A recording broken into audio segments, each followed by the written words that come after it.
오늘 말씀 보면 예수님의 인생에 드러난, 또한 마지막 그 순간에 드러난 첫 번째 특징이 있는데, 주님께서는 눈을 들어 하늘을 우러러 보시는 삶을 사셨다라는 것입니다.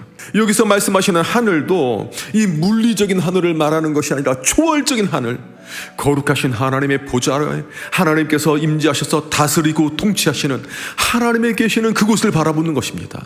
예수님께서는 때마다 상황마다 하늘을 우러러 보시고 아빠를 부르셨어요. 예수님께서 이 땅에 오신 목적이 무엇이냐, 복음의 핵심이 무엇이냐, 그것을 나타낼 때에 예수님께서 항상 하늘을 우러러 보셨다, 때마다 우러러 보셨다라는 것을 의미하는 것이죠.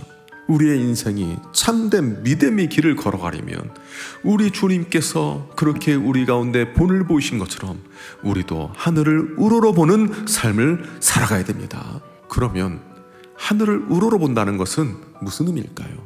하나님을 절대적으로 신뢰하며 하나님의 도우심의 속기를 간절하게 바라보는 것을 의미합니다. 신앙생활이라는 것이 바로 그거입니다.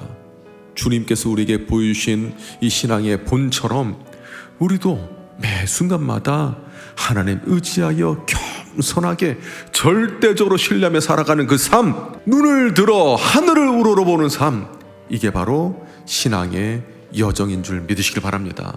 절박한 상황 속에서도 평안을 누리게 됩니다.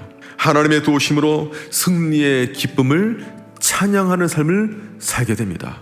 이 땅에서 우리가 어떤 순간에도 눈을 들어서 하늘을 우러러볼 때 하나님께서 그 심령을 살피시고 그 심령 위에 하나님께서 눈을 두시고 그 심령을 건지시며 그 인생 가운데 하나님의 놀란 역사를 펼쳐 보이시는 것입니다. 동시에 오늘 우리가 볼 예수님의 두 번째 특징이 뭐냐, 때마다 하나님께 기도하시는 삶이었다. 주님께서 그 십자가의 고난을 묵묵히 걸어가기 앞서서 계속해서 기도한 거 볼 수 있죠.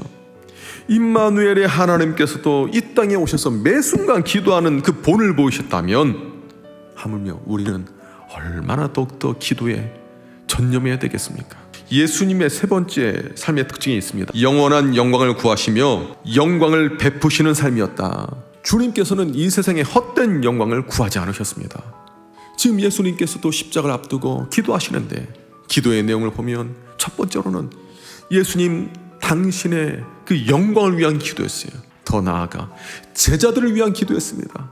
하나님, 제자들을 거룩함 가운데 보존하게 하옵소서. 더 나아가 이 제자들을 통해서 세워질 하나님의 교회들, 하나님의 백성들을 위해 예수님께서 기도하셨어요. 우리가 이 땅에 살아가면서 헛된 영광이 아니라 영원한 영광 바라보며 일어나길 바랍니다.